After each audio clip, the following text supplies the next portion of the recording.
శ్రీమాత్రే నమస్కారం. నేను పండిట్ సూర్యప్రకాష్ని. ప్రియమైన బిడ్డ, ఈరోజు మీ రాశిలో ఒక గొప్ప గ్రహం కొలువై ఉంది. గురువు అంటే బృహస్పతి, జ్ఞానానికి మరియు అదృష్టానికి అధిపతి అయిన గ్రహం.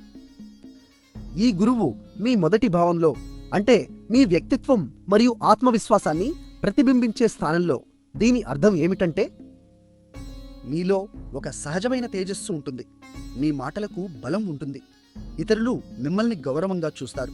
కానీ ఒక ముఖ్యమైన విషయం, గురువు పునర్వసు నక్షత్రంలో ఉన్నారు.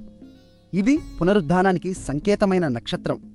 అంటే పాత ప్రాజెక్టులకు కొత్త ఊపిరి వచ్చే అవకాశం ఉంది.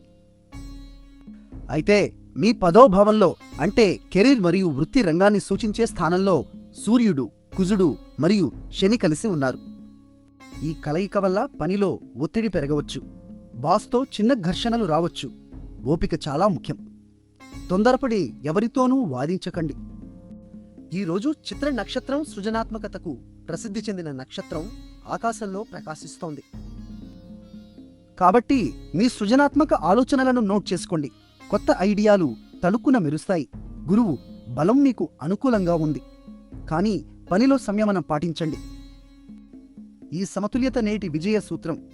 మీకు దైవ కృప ఎల్లప్పుడూ తోడుగా ఉండాలని ఆశీర్వదిస్తున్నాను.